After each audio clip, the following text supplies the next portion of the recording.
almost done with the high winds. The snow is just about over with in south central Kansas. There's still a little bit falling in south central, but it hasn't been nearly enough to cause any issues on the roads, and that's not going to change as we go on through the rest of the night. But east of 135, that's what's left of our light snow showers, which again is wrapping up as we speak. Closer inspection shows there's still some areas in Butler, Cowley County, even over into Greenwood County, may still be catching a couple of snowflakes there. Farther north and east up along Highway 50 and the Turnpike, again, a few little pockets of light snow, but it is winding down. Western Kansas is already seeing the wind go down. Can't come soon enough after having gusts of over 70 miles per hour in places. We're gusting to 43 in Garden City, gusting to 31 in Hayes, but we're still closer to 50 miles an hour right there along the 135 corridor. But safe to say the strongest winds throughout this entire storm system have already been observed, and now it is going down. 7 o'clock tonight, wind gusts are probably still 40 to 50 central and east. Much lower wind speeds on the way for western Kansas by 8 o'clock tonight.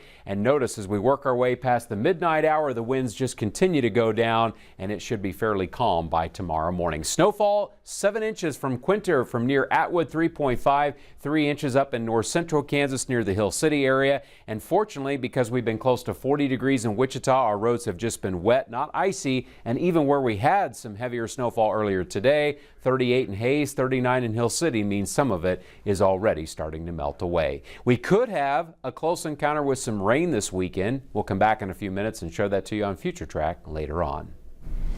Ross, thank you. We want you to check out some photos right now. Strong winds starting to cause some damage here in Wichita as this tree fell on top of a house. Julia Daughtry live at that scene, tracking some of the wind damage out there. What are you seeing, Julia?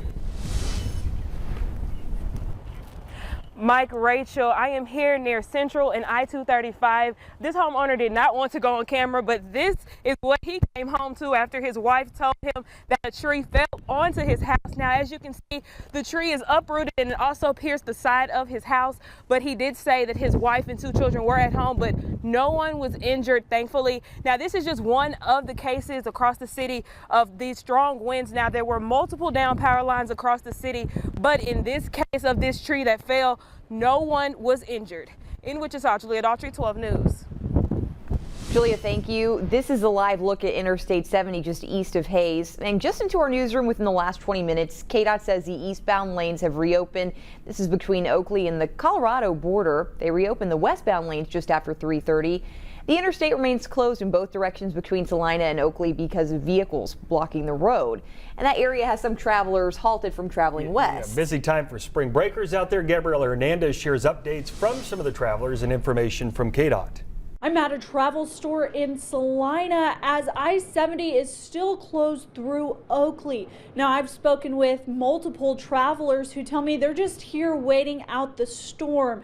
And hopefully, once conditions improve, they'll be back on the road. Take a look at this video from I-135 and I-70 junction showing the road conditions near Salina, which aren't too bad.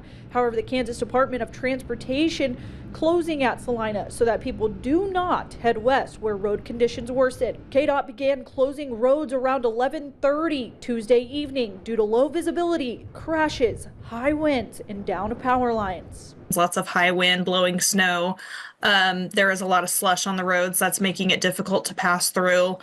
So if you have any non-essential travel that you can delay today, we strongly encourage you not to be out on the roads. And if you are already out on the roads, try to find a safe place to shelter until things clear up. Well, KDOT has reopened the westbound lanes of I-70 from Oakley to the Colorado border. I-70 remains closed in both directions between Salina and Oakley because of winter weather conditions and disabled vehicles in the roadway. They continue to advise people to stay home and off the roads. In Salina, Gabriela Hernandez, 12 News. All right, also in our newsroom right now, we're getting updates as Midwest Energy continues to restore power. The company says about 3,100 people still without power. That's down, though, from about 12,000 a few hours ago. They say their largest cluster of outages right now currently in the Grainfield area, Gorham and areas of northern Barton County. They hope to have power back on to all homes by midnight tonight. And here's a look at some of the storm shots that you've been sending us. This first video is from Brooke around 8:30 this morning near Great Bend. You can see the wind that's been blowing snow all around today. And check out this photo sent to us by Michael Meyer, one of my buddies out there near Colby, a tow truck driver who have been very busy. Thank you for all their service out there. Strong winds causing that truck to almost tip over. He said it teetered like that on the edge until they were able to pull it out. And then check out this photo from Chelsea and Graham, a beautiful shot of a snowscape around the water. So thank you so much to everyone for sending those in. If you'd like, you can upload your storm photos using our free Storm Team 12 weather app.